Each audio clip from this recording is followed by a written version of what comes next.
Hey there, and welcome back. Here's another great story. It is Snow White and the Seven Dwarves. I know, I bet you've heard this story before. So let's read this story. Look, here are all the seven dwarves. They're sleepy and bashful. Sneezy. I bet he has a lot of those things blooming where he's at, doesn't he? There's Dopey. He's just silly. Grumpy. And there's Scooter. Hey, have you met my Scooter? She's one of my girls. Scooter, you gonna smile for the camera? Thank you for kisses. I appreciate it. I gotta read a story, sleepyhead. Are you Dopey? Are you the Dopey dog? Can you go lay down, please? I know I love you too. I do. Thank you. Go lay down. Go lay down. Go lay. I love you. Go lay down. I love you. Go lay down. Come on. Thank you. Go lay down. No, go lay down. Sorry. Sometimes you just need to get some puppy love, don't you? Let's see. We got Grumpy, and we got Doc, and Happy. I've got a friend from college. We call him Happy because he's always happy. Oh, look at the beautiful picture. Long ago, there lived a princess named Snow White. She was a beautiful princess, and like all princesses, she lived in a castle. Her stepmother, the queen, also lived in the castle. The queen had a magic mirror.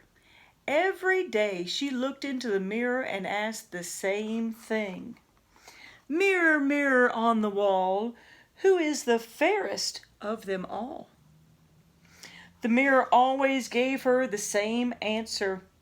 Oh, Queen, you are the fairest of them all. But one day the mirror had a different answer.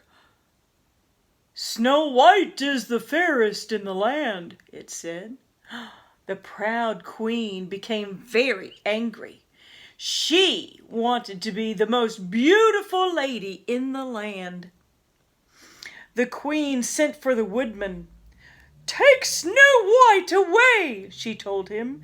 She must never come back to the castle. You must kill her.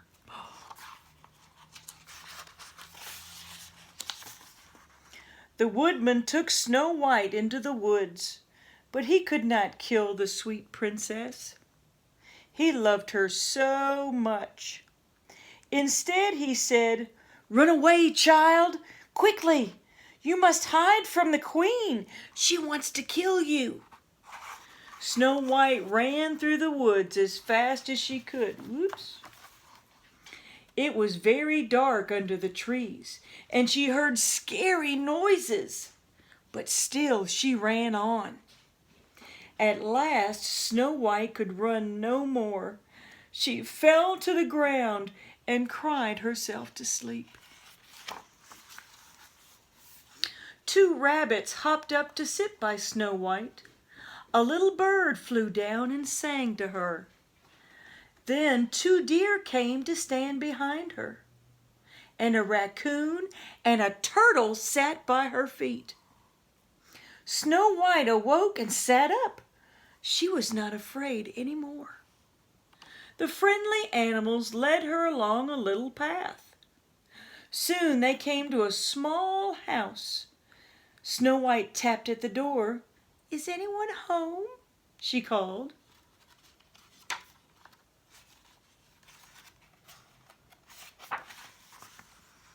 The animals pushed open the door. Snow White followed them into the house. She saw a table and 7 little chairs. There were also 7 little bowls.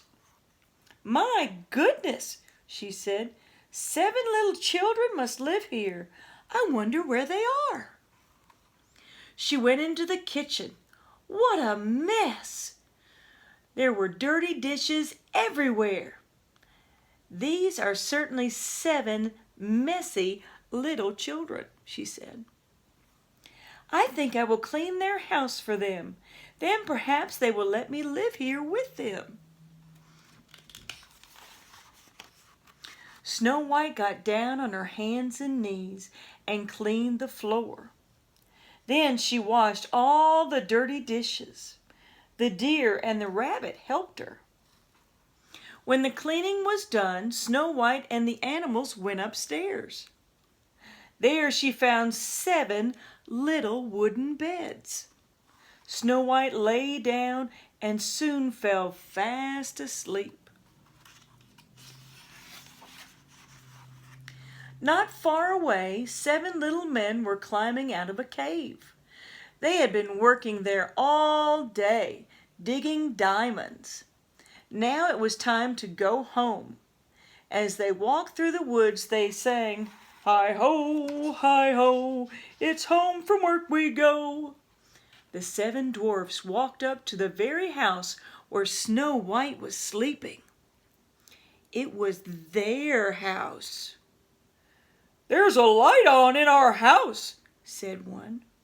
"Somebody must be in there," said another. They were a little scared. Quietly, they crept into the house. They looked all around. "The floor is clean," said one of them. "Dishes have been washed," said another. "Who do you suppose did this?" said a third. One by one, the dwarfs tiptoed up the stairs. Perhaps somebody was hiding up there. They pushed against the door. Suddenly it opened, and the dwarfs fell into the bedroom. The noise woke up Snow White. She sat up, her eyes wide open. "Oh my," she said, "you are not children, you are little men."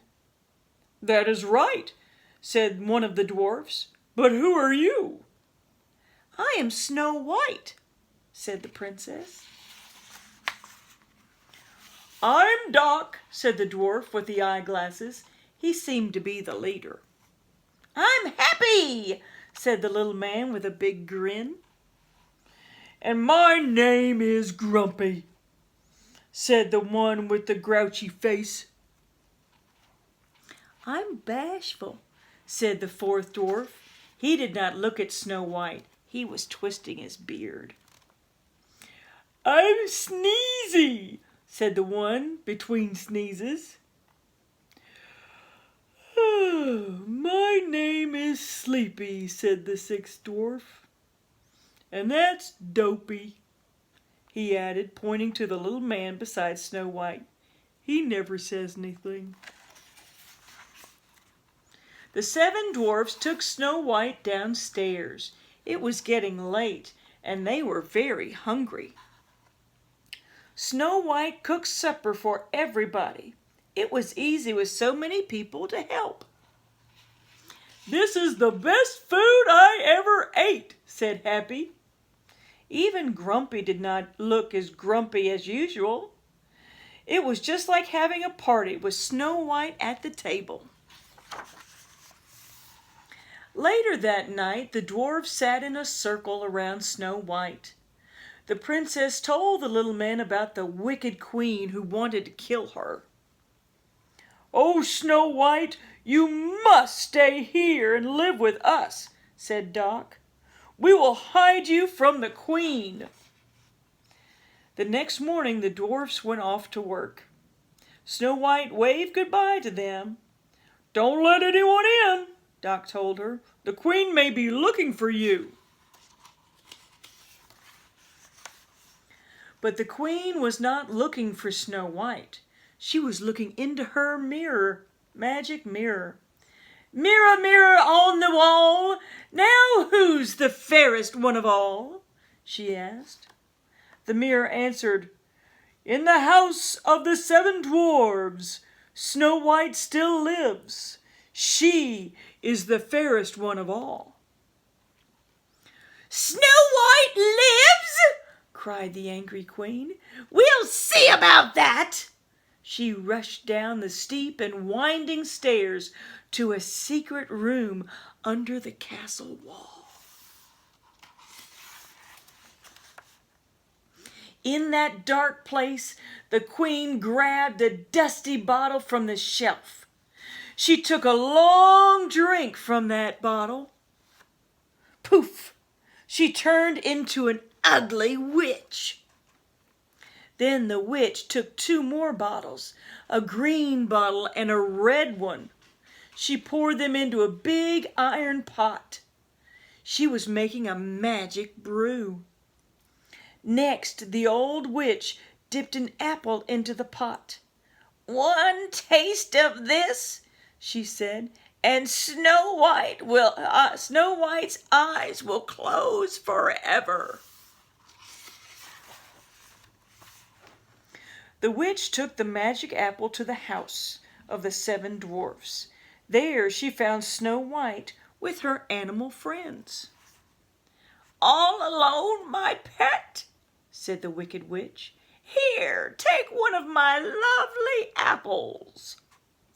"Thank you," said Snow White, and she took a big bite. Suddenly, she fell to the ground. Her eyes were closed as if in a deep sleep. "Ha!" cried the wicked witch. "My spell has worked. Snow White sleeps. I hope she sleeps forever." The queen did not see all the animals running off into the woods. The animals ran to the cave of the 7 dwarves. "Something's wrong," said Doc. "Snow White must be in trouble," said Happy. The 7 dwarfs raced home to help the princess. The wicked witch saw the dwarfs coming. She began to run. She ran so fast she didn't look where she was going, and that was the end of her. The dwarfs found Snow White in a deep sleep. "Wake up," said Doc, tugging at her hand. "Wake up! Please wake up!" cried the others. But no matter what they did, they could not wake the princess. The dwarfs made a beautiful golden bed. They put Snow White on it. Day after day they watched over her. Day after day they placed flowers on her, and the princess still slept. Time passed. Then one day a prince came riding his horse into the woods. He had heard of the princess who lay sleeping there on her golden bed. The handsome prince found the sleeping princess. He saw that she was more beautiful than the flowers around her bed. He bent down and kissed her. Snow White opened her eyes. At last the wicked spell was broken. She sat up, smiling at the handsome prince. How the dwarfs cheered! They laughed and danced and sang. The prince put Snow White on his horse and carried her off to his castle. There they were married and lived happily ever after, and the 7 dwarfs came often to visit her at the castle. The end. That's a pretty good story, isn't it? Okay, well, I'll see you next time.